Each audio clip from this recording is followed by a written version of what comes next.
ನ್ಯೂಸ್ಗೆ ಸ್ವಾಗತ. ನಾನು ನಿಮ್ಮ PH ನಾಯ್ಕೋಡಿ.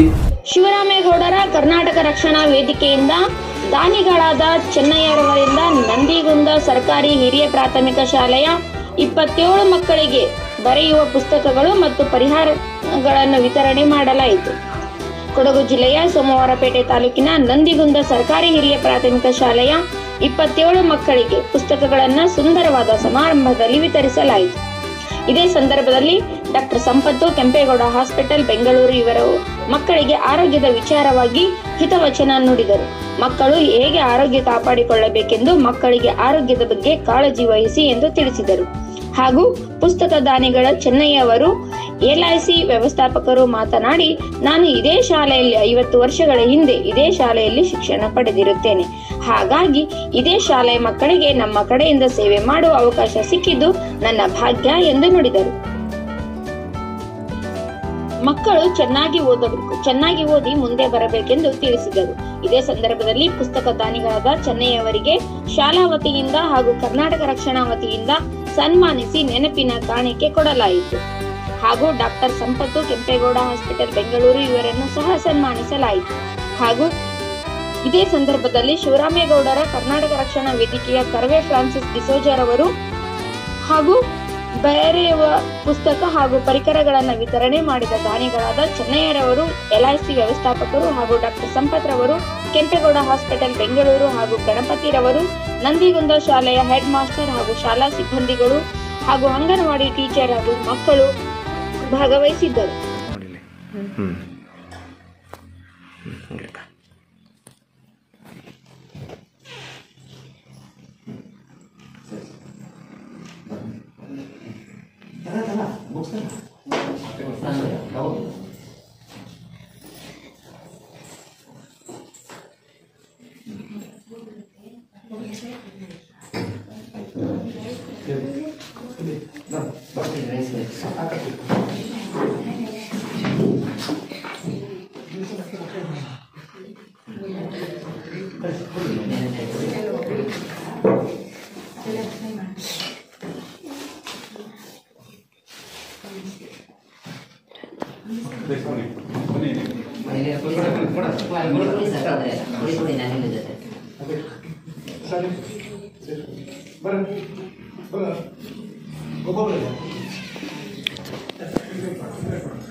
ಎಲ್ಲ ಪುಸ್ತಕಗಳು ಮಾಸ್ಟರ್ಗೆ ಕಲೆಕ್ಷನ್ ಮಾಡ್ಕೊ, ಮಾಸ್ಟರ್ ಎಲ್ಲರಿಗೂ ಹಂಚ್ಕೊಡ್ತಾರೆ.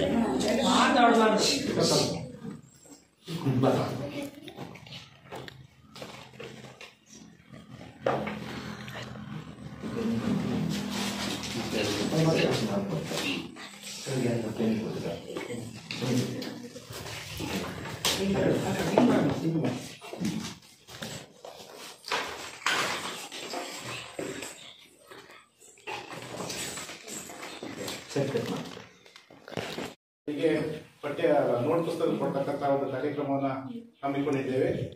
ಈ ನೋಟ್ ಪುಸ್ತಕದ ಲೇಖನ ಸಾಮಗ್ರಿಗಳ ದಾನಿಗಳು ಶ್ರೀಯುತ ಚೆನ್ನಯ್ಯನವರು, ವ್ಯವಸ್ಥಾಪಕರು LIC ಭಾರತೀಯ ಜೀವ ವಿಮಾ ನಿಗಮ ಸೋಮವಾರಪೇಟೆ ಇದರ ವ್ಯವಸ್ಥಾಪಕರು ಇದ್ದಾರೆ. ಮತ್ತು ನಿಮಗೆ ಚಿರಪರಿಚಿತ ಅವರು ಇದೇ ಗ್ರಾಮದವರು, ಇದೇ ಶಾಲೆಯಲ್ಲಿ ಓದಂತ ಹಳೆ ವಿದ್ಯಾರ್ಥಿಗಳು ಕೂಡ ಆಗಿದ್ದಾರೆ. ಅವರು ಇವತ್ತಿನ ಕಾರ್ಯಕ್ರಮದಲ್ಲಿ ಭಾಗವಹಿಸಿದ್ದಾರೆ. ಹಾಗೂ ನಮ್ಮ ಹಳ್ಳಿ ಗ್ರಾಮದ ಹಾಗೂ ಸನ್ಯಾಸ ಸಂಸ್ಥೆಯಲ್ಲಿ ವೈದ್ಯ ವೃತ್ತಿಯನ್ನ ನಡೆಸ್ತಿರ್ತಕ್ಕಂಥ ನಮ್ಮ ಡಾಕ್ಟರ್ ಸಂಪತ್ ಕುಮಾರ್ ಅವರು ನಮ್ಮ ಶಾಲಾ ವಿದ್ಯಾರ್ಥಿಗಳಿಗೆ ಮತ್ತು ನಮ್ಮ ಶಾಲಾ ಮಕ್ಕಳ ಪೋಷಕರಿಗೆ ಕೆಲವು ವೈದ್ಯಕೀಯ ಸಲಹೆಗಳನ್ನ ನೀಡುವ ನಿಟ್ಟಿನಲ್ಲಿ ನಮ್ಮ ಈ ಒಂದು ಕಾರ್ಯಕ್ರಮಕ್ಕೆ ಬಂದಿದ್ದಾರೆ. ಈ ಒಂದು ಕಾರ್ಯಕ್ರಮವನ್ನ ನಮ್ಮ ಶಾಲೆಯ ವಿದ್ಯಾರ್ಥಿಗಳ ಒಂದು ಪ್ರಾರ್ಥನೆಯೊಂದಿಗೆ ಈ ಒಂದು ಕಾರ್ಯಕ್ರಮವನ್ನು ಪ್ರಾರಂಭ ಮಾಡಬೇಕು ಅಂತ ಹೇಳಿ ಶಾಲಾ ವಿದ್ಯಾರ್ಥಿಗಳಿಂದ ಪ್ರಾರ್ಥನೆ.